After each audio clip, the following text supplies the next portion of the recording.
Friends, நான் மஜித் பேசுகிறேன். இப்போ நம்ம பார்க்குற இந்த மொபைல் வந்து ஐஃபோனில் வந்து எயிட்டுன்னு சொல்லிட்டு ஒரு மொபைலு. பேக் டோர் கண்ணாமின்னான்னு உடஞ்சிருக்கு.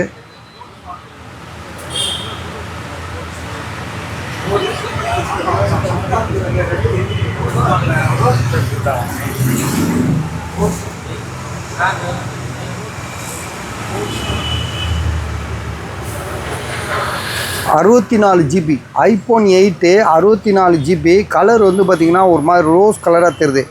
அதாவது பேக்ரவுண்ட் ஷேடோஸ்ன்னு சொல்லுவோம்ல. ரொம்ப நாள் மொபைல் யூஸ் பண்ணியிருந்தால் இந்த மாதிரி வரும். ஆனால் ஒர்க்கிங் கண்டிஷனில் இருக்குது. 64 GB. கேமரா கூட நல்லா தான் இருக்குது. ஏன்னா இது கேமரா வர காணும். ஃப்ரண்ட்டு கேமரா நல்லா இருக்குது. பேக் கேமரா வந்து ஒன்றுமே வரல, ஃபுல்லாக இருட்டாக இருக்குது. சரியா, கேமரா ஃப்ரண்ட்டு பேக் கேமரா எடுக்காது போல் இருக்குது. ஸோ பேட்ரி ஹெல்த்து வந்து பார்த்திங்கன்னா, ஆனால் இதில் மெயினாக வந்து பேட்ரி ஹெல்த்து நம்ம செக் பண்ணுவோம். ஜிபி வந்து 64. பேட்ரி வந்து பார்த்திங்கன்னா 100 போட்டிருக்காங்க.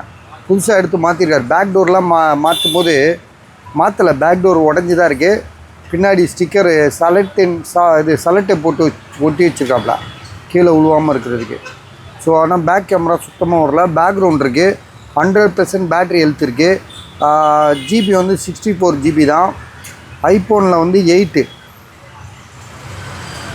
ரேட்டு கம்மி தானே, 3500 அவ்வளோதான் வரும். நம்ம வந்து மொபைலோட ஃபால்ட்டை பார்க்கக்கூடாது, மொபைலோட விலையை தான் பார்க்கணும். மொபைல் என்ன விலை ஃபால்ட்டில் இருக்கோ அதுக்கான விலை தான். இதே நல்லா இருந்தால் 9000 விற்கலாம், இல்லை 10,000 கூட போகும். ஐஃபோன் 8 வந்து விலை டிமாண்டு தான். ஸோ இதோட விலை வந்து இப்போது திரும்ப சொல்கிறேன், 3500 ஐடியா இருக்கா பாருங்கள்.